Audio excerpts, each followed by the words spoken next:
Нема да се задржувам многу за темиве. Овие теми обично, мислам, они се супер, треба да ги имаме во предвид.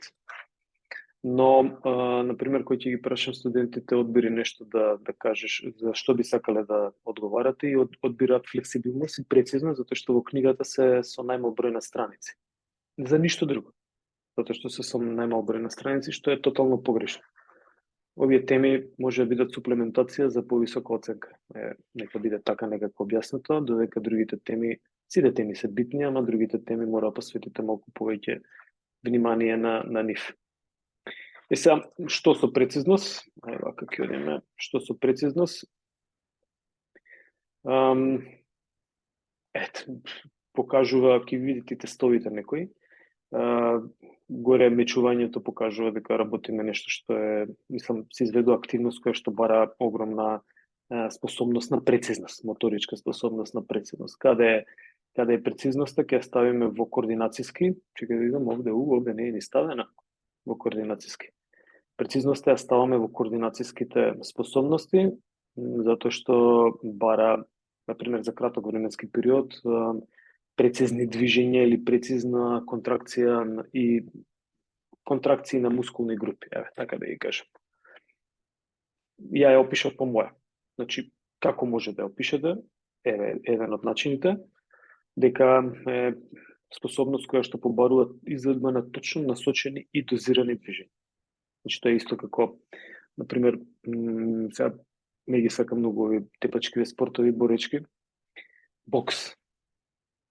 Нас не учеа на факултет дека ударот треба да биде максималното дозирање, ако некој има повеќе информации, нека ме поправи, ја ги памтам зборовите на професорот, дека треба да биде некаде што е предметот, дали е рака, глава или што ја знам, некаде што е предметот, туку да биде пред предметот, затоа што инерцијата уште малку ја придвижува раката и всушност ако отидете малку повеќе, значи ако не го издозирате добро движењето, тогаш нема да биде ефикасен ударот.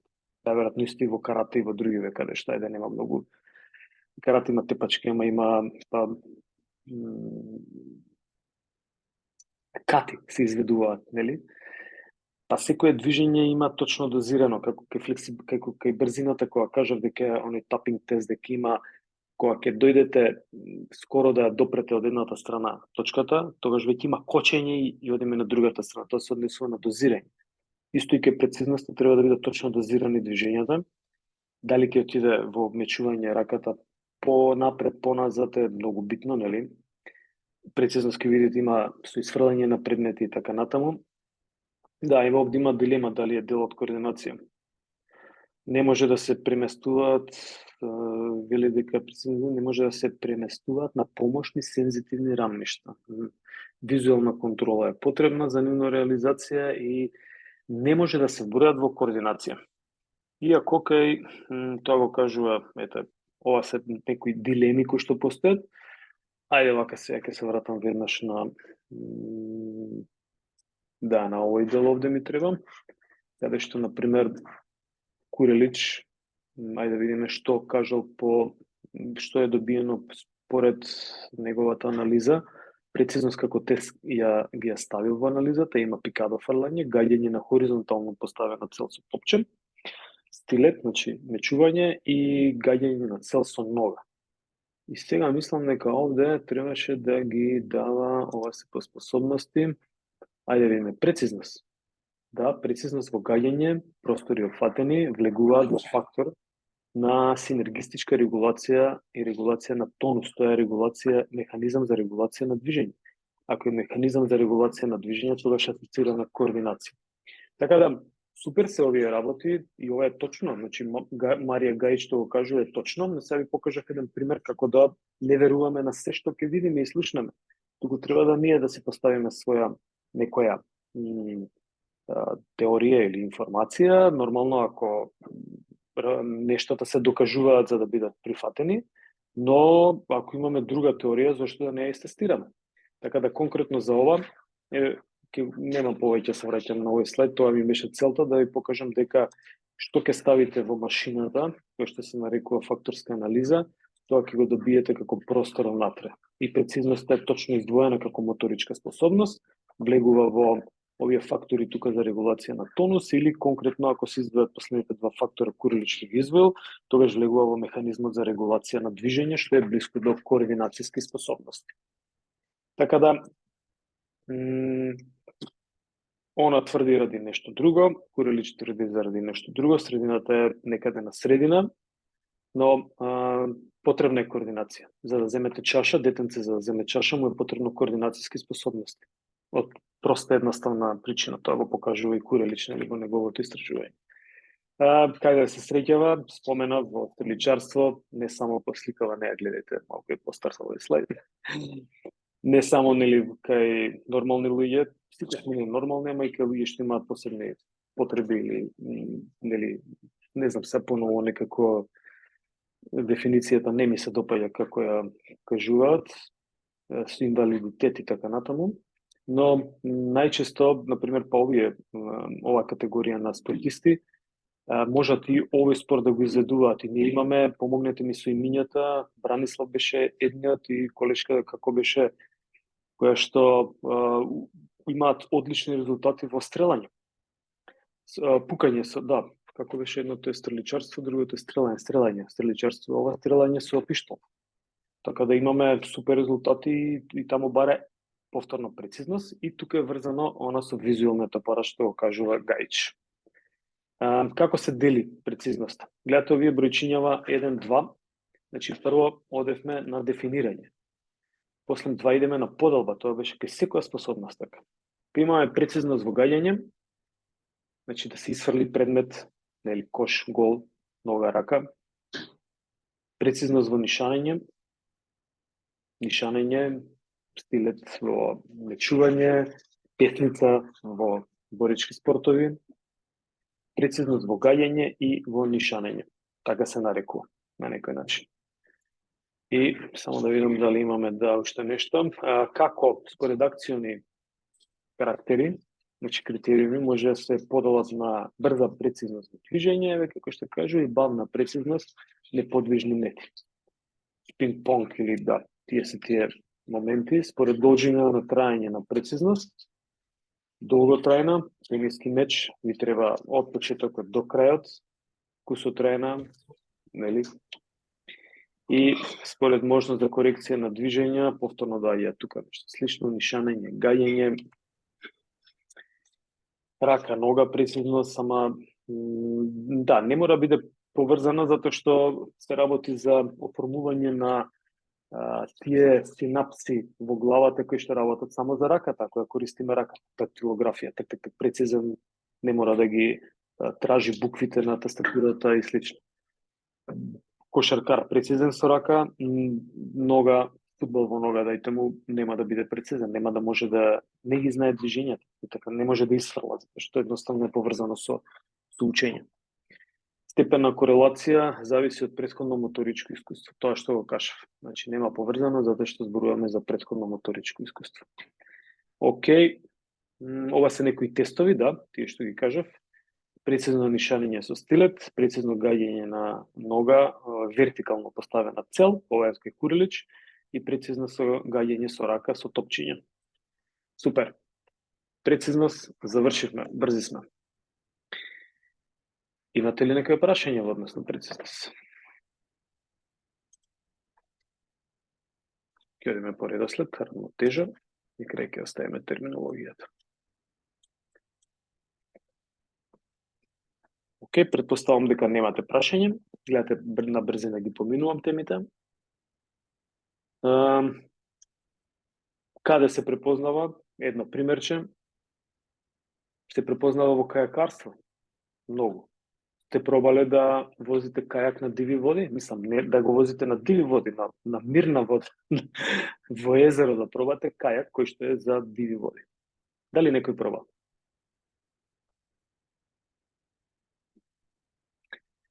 На логорување најверојатно ќе пробате, само не знам дали баш на диви води, сигурно ќе пробате обичен кајак.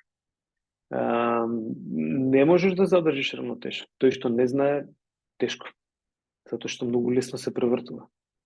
а каjakарите одат на диви води со него, па прават ескимотажа на 360 која ќе се завртат по која е оваа сагитална оска, не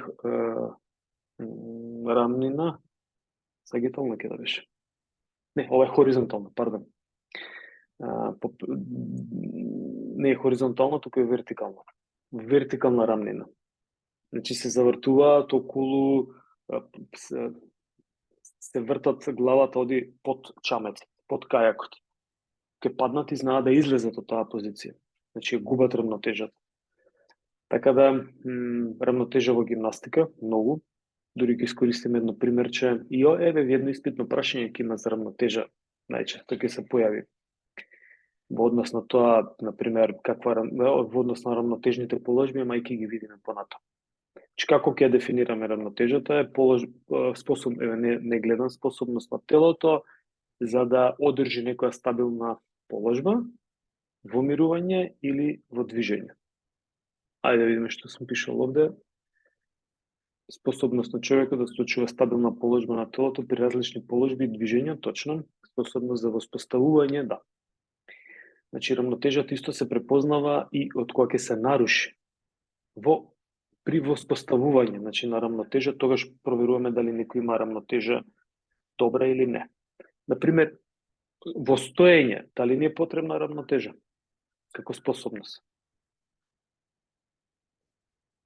Кога сме биле мали, многу. Сега не ни треба, ама имаме таа сензорна корекција од Бенштейн што ја зборувавме, кој што на субкортикално ниво не коригира и ние не размислуваме за одржувањето на рамнотежа, затоа што е научено движење. А дали ни треба? Во моментов не ни треба. Ама ни треба, например, во одење. Одењето е рушење на рамнотежа и воспоставување на рамнотежа. И како се? Еве, размислете, стојам и сакам да трнам да одам. Со самото тргнување, јас го поместувам тежиштето на телото нанапред и ја нарушувам. Точно, и ја нарушувам рамнотежата и после тоа ја воспоставувам со чекорот на ногата која што ќе отиде понапред. Така да, мојата потпорна површина била на две нозе и гледате колкава е, и ја нарушувам нанапред и повторно воспоставувам со еден чекор кој што веќе е поголема рамнотежна просторен полигон на подпирање се нарекува тоа.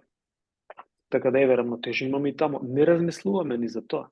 Ама дечињата многу размислуваат и многу им требало рамнотежа која ќе го научат пред да го научат движењето за да ако пробате да одите на дури на линија на настава, мислам дека пробавме, не сум сигурен, на бела линија аут од кошаркарско игралиште или одбојкарско, да пробате да одите, ќе видите дека ќе почне да се нарушува рамнотежата затоа што ви треба добра координација. А замислете тоа сега да одите на греда, гимнастичка, ниска или висока, која што треба да е спортска дисциплина. Значи, многу треба рамнотежа, но е поврзана со учење на нови движења. Овде пак ја немаме, како што приметив. Не, имаме рамнотежни положби, добро. Пардон, да, тука имаме како во координацијски способности. И сега, исто како може да се дефинира дека човекот пробува да ги усогласи овие мускулни контракции. Се на усогласување на мускулни контракции, на сенс на телото каде се поместува или не. Кога зборуваме за координацијските способности, ја зборувавме чисто за координација, се зборуваме за две блиски координацијски способности, прецизност и рамнотежа. Секоја се бориме тука со силите. Наша најголема сила, помошник за се е гравитација. Сила на реакција подлога, например, исто така немавме шанса оваа година затоа што некој однал трамполината, каде што требаше да пробаме ако сте скокале на трамполина, да видите тамо каква рамнотежа исто треба да се воспостави, каква координација ни треба. Кога зборуваме со отпор сила на противник, например борички спортови кои што се, не знам, борење и слично, каде што тука треба да ја одржите рамнотежата, треба да го совладате противникот или вие да зададете да се одбраните или да зададете некое движење за да го извадите од рамнотежа противникот, нели? Отпор на флуид, вода, снег и така натаму. Да, лизгање. Најтежен спомена за ice skating или за лизгалки, лизгање, каде што одржуваме рамнотежа на половина сантиметар, на 3-4 милиметра мислам дека се лизгалките. И какви се пируети во уметничко лизгање не се прават или конкретно брзинскиве моменти, така да тие се така некоја дефиниција. Број 2. Испитно прашање. Што е тоа стабилна, што е тоа лабилна, што е тоа индиферентна рамнотежна положба. Ај сега, вака. Висење во стоење. Еве, стоењето.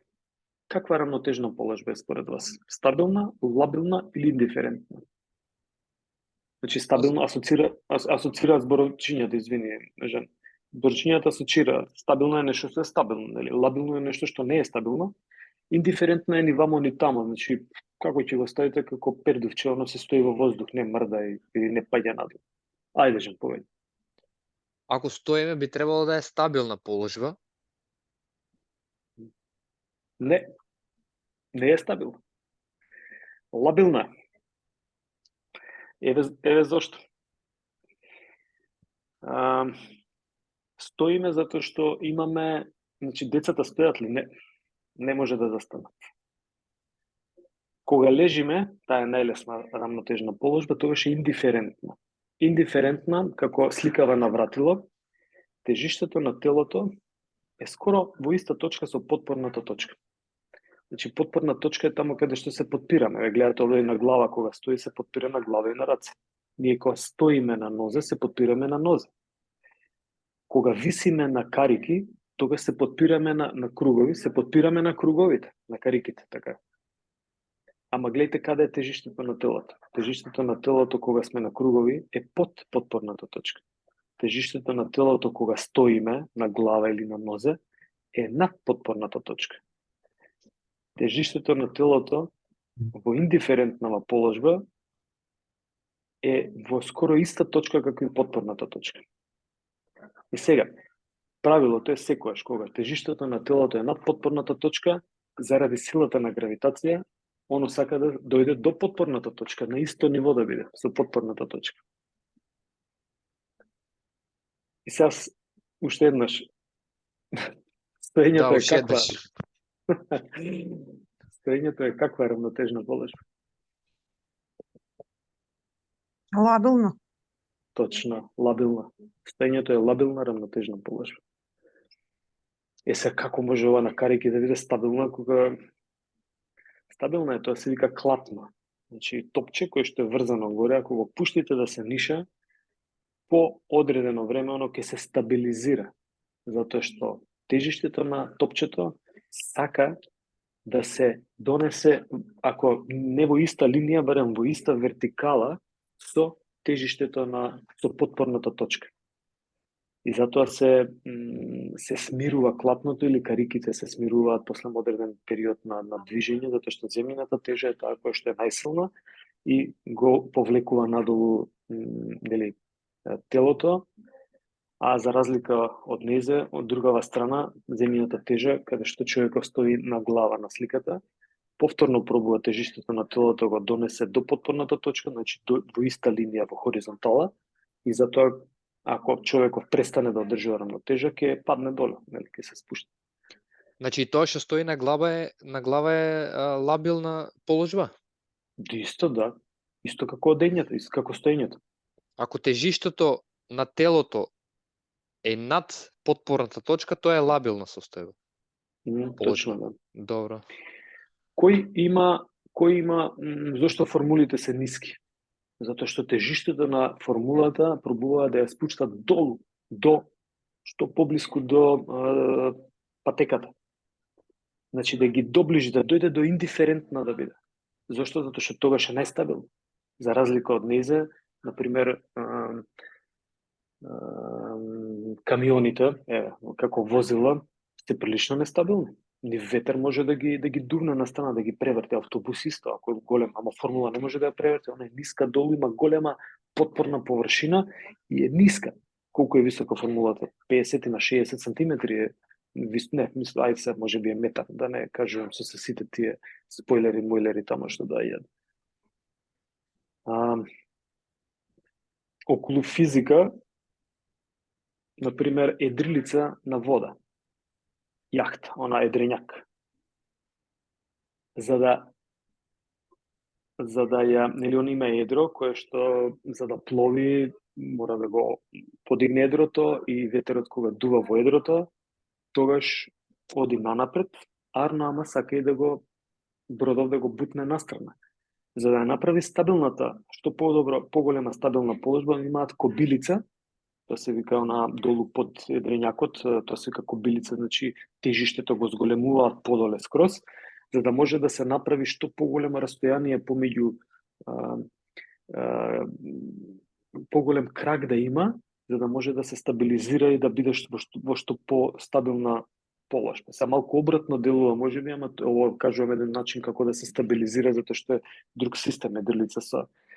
Важно нас не интересира што е тоа стабилно, што е тоа лабилно и не интересира вака, едно примерче ќе ви дадам во живо.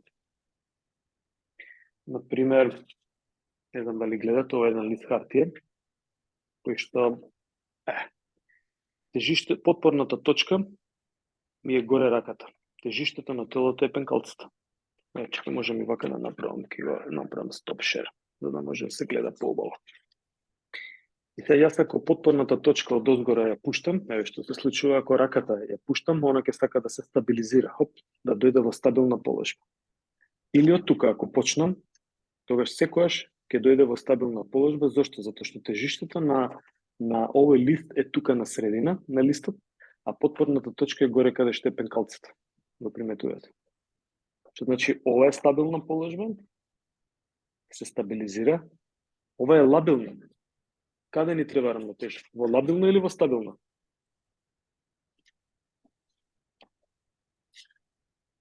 Овде ми треба, во лабилна. Јас пробувам да одржам равнотежата сега со мојата лева рака, каде што ми е часовник. Е сега, која е индиферентна? Индиферентна е ако направам една дипка на средина. Овој лист, само да видам, ќе ги пропаста да гледам, а ми треба документот и мора да се движи многу лесно. Ајде, како. Значи, како да го завртам листот, тој ќе сака, ќе си остане во истата положба.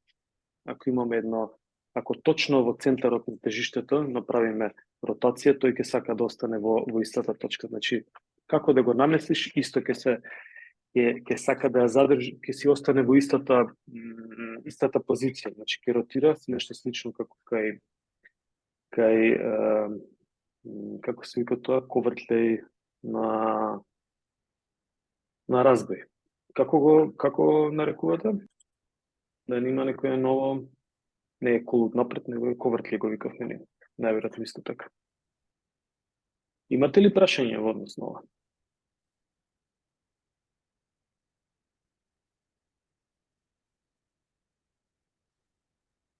Не. Испитно прашање дали одење, дали стоењето е стабилно, лабилно или индиферентно положба. И зошто? Значи, не само но треба да го разберам зошто. Многу ми е непријатно кога зборам за испитни прашања. Повеќе сакам да зборам за разбирање на нешто. Океј, сега што е тоа полигон на потпирање? Како што кажав кај формулата, нели? На формула возилов, формула 1. Што поголем полигон на потпирање, тоа е она потпорната површина која што ја газиме, тоа се нарекува полигон на потпирање. Црвената точка, замислете кога човекот стои на една нога. Ама ако застане на две нозе, гледате жолтата површина, тоа е полигон на потпирање. Што значи дека е поголем полигонот на потпирање и постабилни сме. Еви овде може да се види кој е постабилен. Постабилен е овој десново човече, кој што има, иако има помал полигон на потпирање, па тежиштето на телото е спуштено подолу. Така да по некоја логика би требало да биде постабилен тој. Сега нормално зависи многу фактори тука, ама тоа е играта во карате на пример како беше јавачкиот став кибадаши, мислам дека беше. Се спушташ долу за да можеш да направиш ова е пример во жолтиот полигон е пример на тој став. каде што се спушташ долу и правиш голем полигон на подпирање и тежештето на телото се спушта доле. Значи, ова А, центаров, точка Или затоа кога ќе ни се слоши, клекнуваме, например. Природата нас не направила да има земјина тежа, нели? Човек кога не му е добро, тој легнува, за да се изнивелира се, а тоа е заради кардиоваскуларниот систем. Ние клекнуваме затоа што Да не паднеме? па да, што се случува?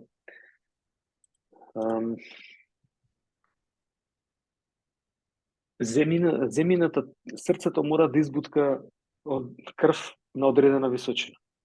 Кој е главниот орган во телото на човекот, без кој мозокот точно. Значи, за да избутка крв до него, треба одредена височина. Кога на човек му е лошо, тогаш и кардиоваскуларниот систем не може да поднесе тој притисок и бара нивелација, бара да се легне. Човек под дејство на алкохол или човечка не може да задржи и треба рамнотежа, чуда, вестибулаторниот систем е надрзнет и така натаму, нема сигнали, не може да одржи рамнотежа. Што пробува да направи природата? Го нивелира човекот, го легнува долу. Тоа исто се случува за било каков проблем да има, затоа што енергијата се насочува кон други органи и се олеснува на кардиоваскуларниот систем, му вика, чекај сега, ти овде ќе направиме малку ресет, ај ти легни си, и јас за да можам во позадина да одработам и да те заштитам да не настане некоја трагична состојба. Така да, на некој начин, ете кога ни е лошо, за тоа се спуштаме, ама мислам дека е примерно ради тоа што мора крвта да дојде до мозокот. Ова е тоа, меѓу синото и зеленото, тоа е тој агол на сигурност, нели, што поголем е овој агол, тогаш сме ние постабилни, што помал е овој агол, тогаш е како стоење во една нога кај црвенава точка, тогаш малта немаме агол, не може да се затвори, да се направи полигон на подпирање и потпорната површина е всушност многу мала.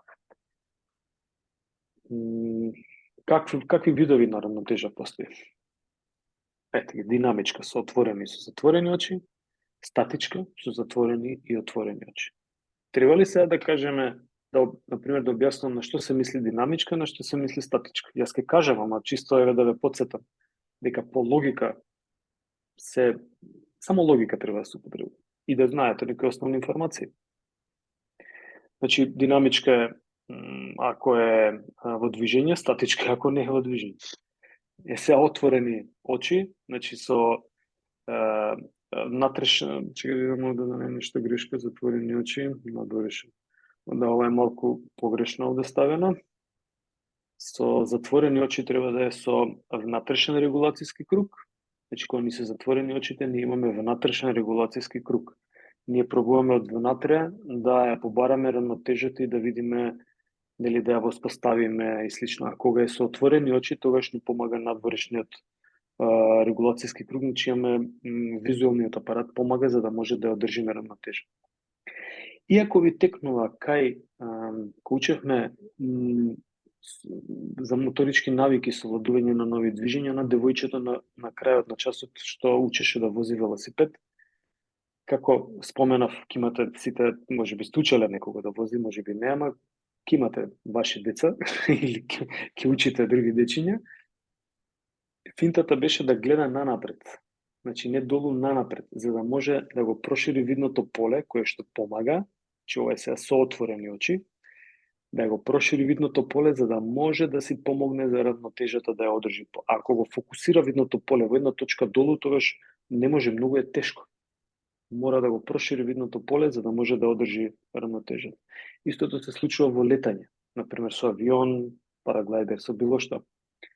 Почетниците се фокусираат на гледање во инструменти, не горе, затоа што горе нема сообраќај и така натаму, и што доаѓа до лошење не е битно, него не може да се одржи балансот на стабилноста или рамнотежата на воздухопловот.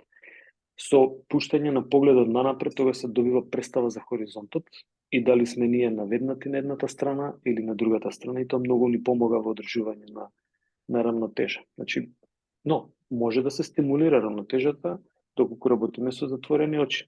И нормално не може секој да работи со затворени очи, некој што не пробал може да му биде проблем.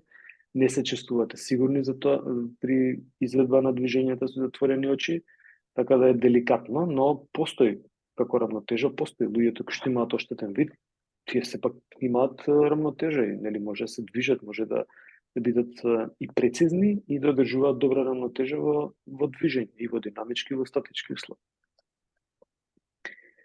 Да, како се усовршува рамнотежата? Со вежби за рамнотежа и со вежби за усовршување на анализаторите. Значи, анализаторите се вид најчесто, или вид, слух и така натаму, тие сенс чувства што ги имаме, ама ние зборуваме сега за визуелни апарат.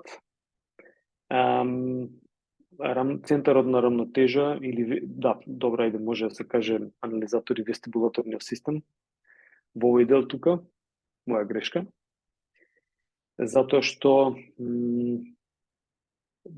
тој всушност треба да биде навикнат на, ако има драстични промени во или стимул на овие сетила. Значи во кој уво тамо беше во внатрешно уво, во средно уво, внатрешно уво, во внатрешно уво мислам дека да. Е вестибулаторниот апарат кој што всушност е составен од три, ова го имате учено по физиологија. Да, мислам дека рековме втора година ќе учите. Значи тога или сега учите, не како и да е. Подетално тамо ќе учите, во секој случај се 3D цевчиња кои што имаат рецептори, кои што течно се движи натре и на тој начин каде ќе се задвижи течноста, така се прима информацијата, се праќа на мозокот и нас ни дава информација за рамнотежната положба. Значи, како да се стимулира овој вестибулаторен апарат? Например, вие го стимулирате ако одите во забавни паркови, каде што има оние вртелешки, кои што многу го стимулираат овој механизам. И сега, ако го престимулирате, тога знаете што се случува со кесичка една си одат на ке дома и им треба драманина да земат на клиентите кои што се возеле во забавниот парк, за да може да преживеат до дома. Затоа што е престимулиран, затоа што мозокот вика добро, уредо е доста. Сега више претеравме и доаѓаат последици кои што доаѓаат, нели, повраќање и така натаму. Арно, ама па овој вестибулаторен апарат се користи во авиација, кај космонаутите многу се користи за проценка на брзо враќање после некои критични состојби. Например, падобранство исто се користи како атлас човечето што е со раце и со нозе или во круг и тогаш во сите три точки може да го пуштите да се врти и кој побрзо ќе се врати, например, кој ќе застане, ако може да се врати да се сконцентрира, тога тоа значи дека побрзо ја враќа рамнотежата и дека овој вестибулаторен апарат е подобро истрениран и на тој начин се врши еден вид на селекција на луѓе кои што се, например, во воздухопловство, во астронаутика и така натаму. Гимнастика, исто. Значи, партнер, кој ќе видите дека некој ќе направи некоја акробација на партер, ја некојаш не можам да пофаќам и фразата мене ми се слоши, а не на човекот што или на партер девојките што изведуваат. Така да со тренинзи овој вестибулаторен апарат исто така се стимулира и на тој начин се подобрува рамнотежата. Супер. Некој прашање дали имате?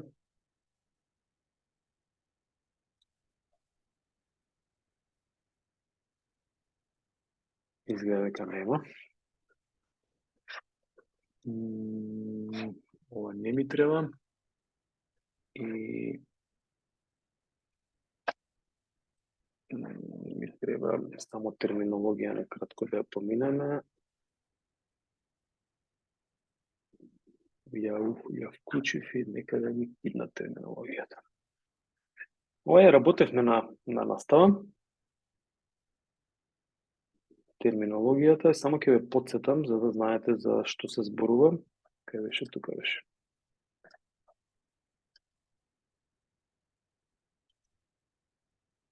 Да. Иска го отворив, ама не ми го.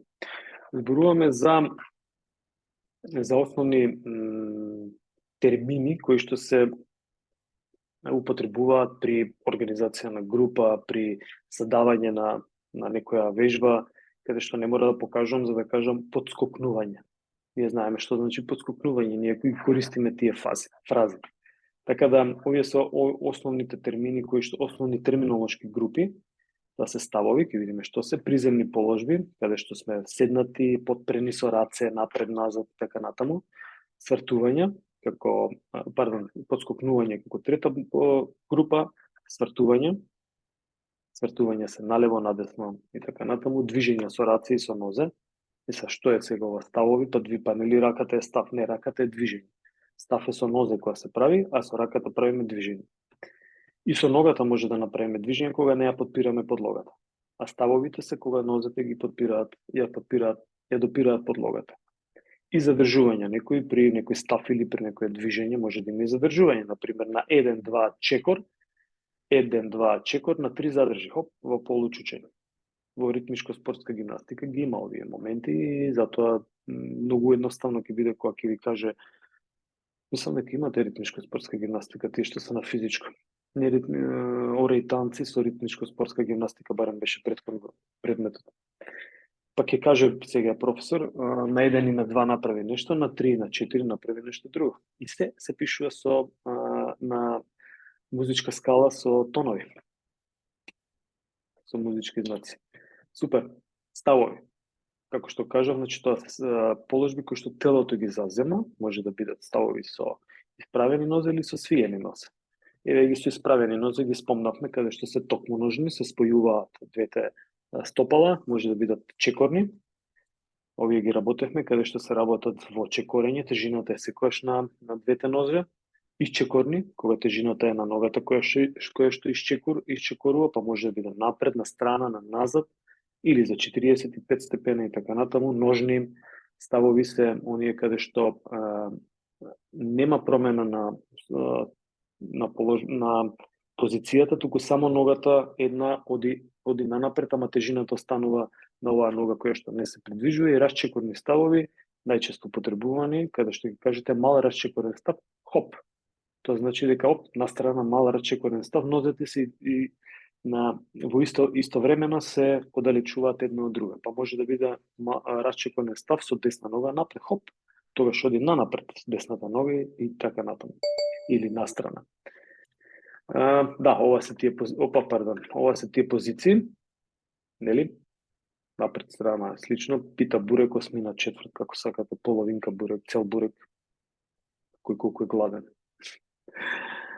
Добро, токмоножните, сега кодиме, може да бидат, еве ги под број 1 спетен, под број 2 споен, сраз по 90 степени, се зезахме на настава, селска работна задруга. Сраз рамен, како Чарли Чаплин, ова е мерен, првиов, и ова е распетен од другава страна. Чекорни ставови ги кажа, значи, каде што ногата оди напред и така натаму, и чекорни ставови каде што на страна исчекоруваме или нанапред исчекоруваме, ама тежината е на двете нозе. Не, пардон, тежината е на ногата која што исчекорува во оваа варијанта, десната нога исчекорува и тежината е на десното стопало, ама левата сепак ја допира подлогата. Ножни ставови се, нели, тежината останува на левата нога, ама десната нога оди во предножување внатре. Така некако ќе објасниме. Расчекорните ги кажав, една систематизација ги имате на видео овде, на кого му треба може да ги искористи. Ставови со свиткане нозе, например, тоа се чучнување, получучнување. И да, клекови. Заборавив, клек е кога колената ги допираат. Ја допира подлогата на различни варијанти, може би да едно колено во клек, другото во чучнување или во исчекор на напред. Значи сите тие позиции се окей, само треба да знаеме терминолошки да ги објасниме. Приземни положби се седење, лежење, или опирање. Опирање кажав дека се е како на третава сликичка тука. Се позиции каде што ја подпираме подлогата и со рацете, покрај со нозете или колената, и со рацете ја подпираме подлогата. И која беше оваа четврта, мислам, или трета, подскокнување. Нели, во место, во движење, од место, подскок од место, значи не змија поскок, туку подскокнување. И после се свртување или окрети, значи со нозе најчесто се работи за 90 степени, за 45 налево круг, на десно круг, налево е за 90 степени, налево круг е за 180 степени.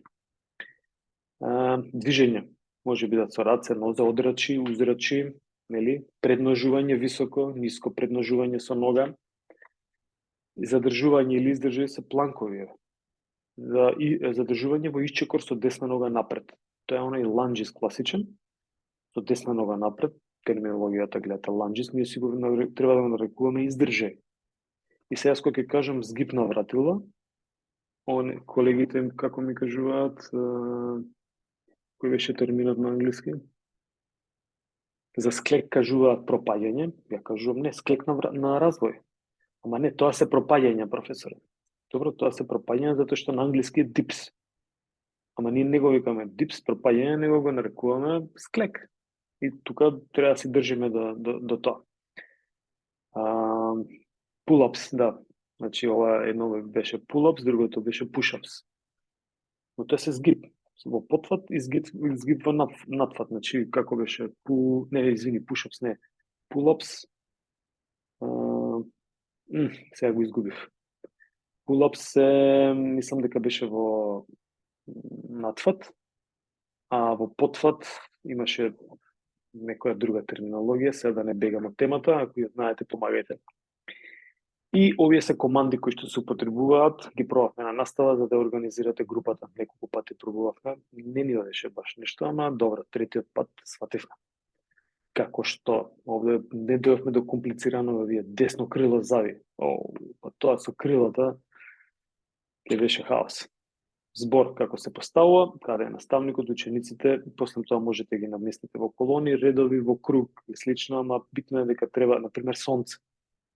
Јас би застанал секогаш да го гледам јас сонцето, за да не им смета на учениците, спортистите и така натаму, затоа што наставникот е тој што е поискусен, отколку овие други на кои што се прави деливери на настава, значи ја давате активност, така да и тоа треба да се внимава исто. И тука завршуваме за овој дел загревање. Ева ќе пуштам едно видео, нека оди од загревање, вака ќе го затворам, да не се слуша и ќе искоментирам. Иако може би делува на брзина дека се работи, не значи дека е само ова загревање кој што може да се сработи, нели ова е едно примерче кој што сме направиле загревање после патување, се тука имаме проблем да се разбереме кој што треба да работи, ама да не оди, да не чекаме. Загревањето, целта е да го подигне кардиоваскуларниот систем, нели?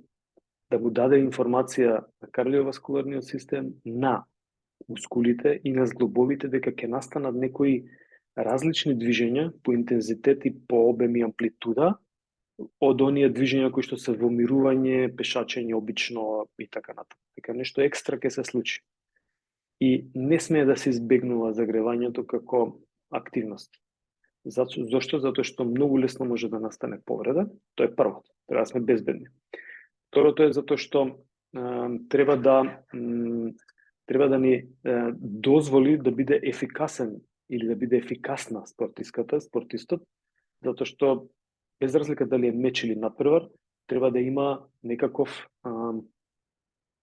очекуваме дека треба да го не да го издржи, туку треба да го поднесе тренингот, да не направи повреда повторно, но да биде ефикасен и да научи нешто од тренингот и да истрансформира некоја моторичка способност, најверојатно од тренингот. Така да, сега, што би правил јас? Имате идеја што би правеле вие од загревање? Како би изгледало едно загревање? Со што би почнале? Без разлика што тече видео, не мора да го гледате, кажете. Нека си тече. Како би направиле едно загревање? Многу е битно која дисциплина, што спринтерот прави 10 секунди, ама се загрева 40 минути, 1 час за 10 секунди. Фудбал се загрева 25 минути пред меч. 27 нека.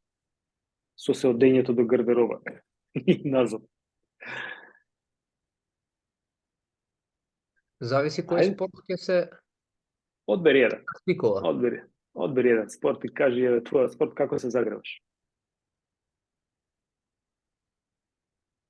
Па најпрви не е за мојот спорт, за атлетика, долго трчање. Можеме да кажеме дека прво има, не знам, лесно трчање, движење. После тоа може да се направи вежбички за активирање на мускулатурата, која што најчесто се активира во трчањето, на задната ложа, на листови, со подскокнување, со одскокнување, со кревање на нозе, со висок џог, со... Супер. Стави негде, само не те приметив, негде стави некој истегнување? Да, тоа сакав да го кажам. Некој активен стречинг кој што може да се направи, значи да не биде до крај, туку баш активен стречинг, чисто да се зголеми температурата во мускулите. Еве, например, ако приметив, тај чекај ќе вратам назад, со рацеве сега, што прават првова група? Ај сега ќе видиме, Давид не отиде на страна, добра. Дали, еве, Кире, Средњев, дали прави некој стречинг? Дали голманите прават некој стречинг со раце? Да, прават. Тоа се викаат, ова се она што не го работат на справа, туку што го работат од страна, се вежби за обликување на телото. И тие може да бидат вежби вежби за истегнување, вежби за загревање, вежби за сила, се нарекува. Се тука има ли сила? Па има, онија крева коленото го крева, па има ли координација? Има координација. Значи, тоа се влегува во вежби за обликување, ама интересно е дека, например, истегнувањето, те прекинав, морам околу него да кажам, например, ја би истегнувал статички, ама пред да почнам да го работам ова. Или во средина негде, ама повторно би продолжил динамички да работам. Зошто? Затоа што статички ако истегнувам, тогаш мускулот се смирува. А мене ми треба да се загреем. Ама сепак ми треба да му дадам информација на мускулот дека ќе правам некоја голема амплитуда во зглобовите. Што значи оправдано е, например, да има истегнување, ама би го направил како иницијација на почеток некоја мобилити и истегнување и после би влегол во некоја како се нарекува, динамичко истегнување или динамички вежби, кои што е сега, мислам дека истото, само нешто друго работат. Значи, основни форми на движење кои што ова загревање трае, колку сум се имал, 11 минути, значи 10 минути траела се на се, после тоа специфична топка. И сега, која е идејата? Секој спорт има некој свое загревање, ма дали ова може да биде загревање за кошарка, например, или за одбојка? Што мислите ви? Не. Дел може. Се може да биде. Како основно за ова се основни форми на движење. Дури ова со нозете што го прават на скала, например. Па зашто не? Овие движења ги нема во баскет, во кошарка. Па не е толку, што знам. Ама еве, скалата ја нема ни во фудбал. Поинтата е конкретно скалата, еве, тука е ставена за да го возбуди централен нервен систем, да ја повика координацијата малку и да направи фреквенција на движење. Сега, овие движења, како што се на скалата, ги нема ни во фудбал, ни во кошарка, ни во одбојка. Ама има други. И сега ние правиме суплементација. Што значи, основните форми на движење, ова може исто да биде за атлетика загревање. Може да биде за маратон загревање. Затоа што се основни форми на движење, нема ништо сложено. Многу е, телото е тоа. Значи, зглобовите се тие, мускулите се тие.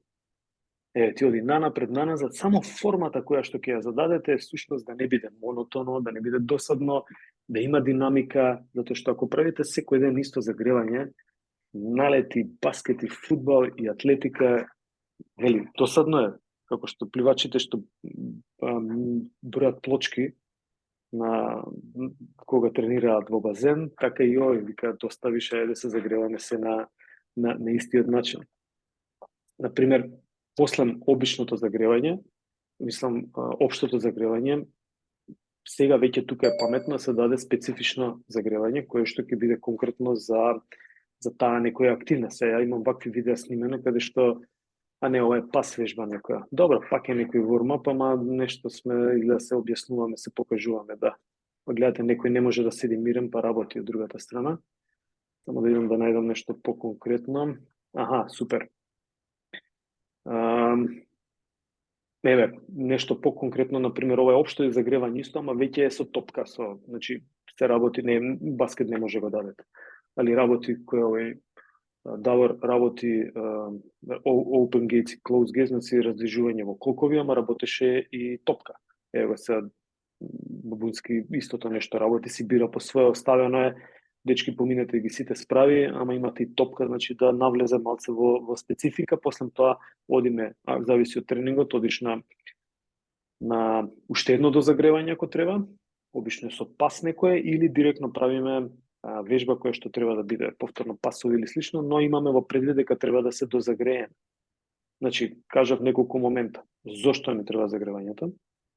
Кажав за истегнувањето и кажав за прогресијата на загревањето. Дека почнуваме со општо загревање, кој што може биде исто за многу спортови, и после тоа треба да биде специфично загревање, кое што ќе биде различно, сушно за различен спорт. Едно специфично, први сме направили најверојатно, мислам дека тука беше во круг, истегнување, динамичко, вежби во место, некои кратки спринчиња, движења нанапред, динамички вежби и слично, многу кратко, 4-5 минути, после правиме пас каде што иако делува, па чекај се што е ова, ама мора да навлезат некако. Па иде покомплицирана вежба или движење и после тоа доаѓаме до вториот дел каде што се гледате во движење се сега, мора да ја држи топката, значи фокус, разбуди се. Пробај да се разбудиш за да може да бидеш ефикасен во тренингот. И што е интересно, уште само сакам ова да го ставам.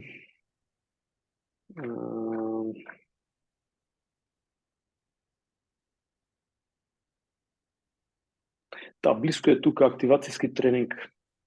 Активацијски тренинг со јаженца.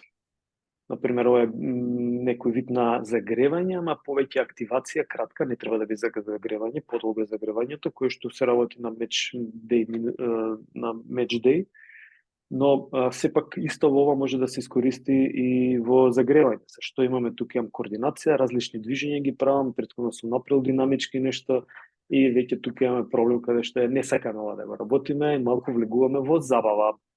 Нели, може да видите дека се луѓе професионалци, ако препознава некој од фудбалерите, така да сите се деца, сите се луѓе, сите сакаат добро да се загреат, сите сакаат да направат некоја забава и околу забавата ми треба, мислам дека е ова, само да видам, ова е некоја активација.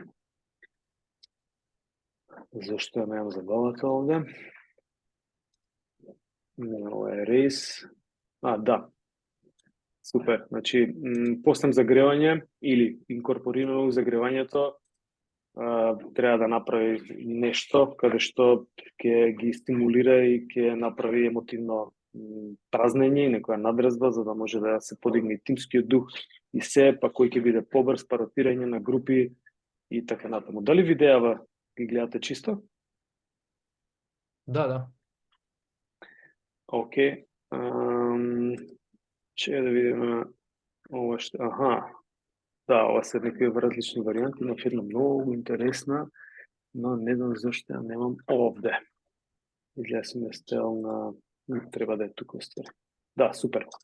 Еве, на ова мислам. Значи, може овој претходниот дел е загревањето кој што го гледавме. Овде е tag game, каде што, не знам, треба да има некоја, значи едниот од надвор го брка другиот кој што е во кругот, другите му помагаат и ова е еден вид на дозагревање, каде што го задавате најчесто се некои така спринтови, брзања, брзи движења, експлозивни трки. Најчесто се трки, ама тој е целта на загревањето. Да може да на крајот на загревањето движењата да бидат брзи и да се стимулира дури и брзината и експлозивност и максималната сила. Зошто? Затоа што најчесто во тренинг се употребат некаде. Нема без разлика колку е лесен тренингот, ама некош правиме максимално движење. Максимално движење и кревање на товарот од пазар. Кога одиме да купуваме кеси, 2 кеси од 10 кила, кога не сме загрејани е максимално движење.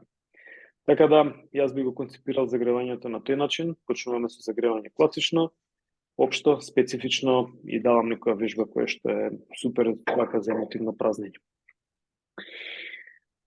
Океј, јас имам толку за овој семестар. Од сега па натаму, вие настапувате, подуимот е ваш, што би се рекло. Тоа се вика, фала професоре, пријатно и бегај и сличувај. Океј, ќе престанам со снимање, меѓувреме ако имате нешто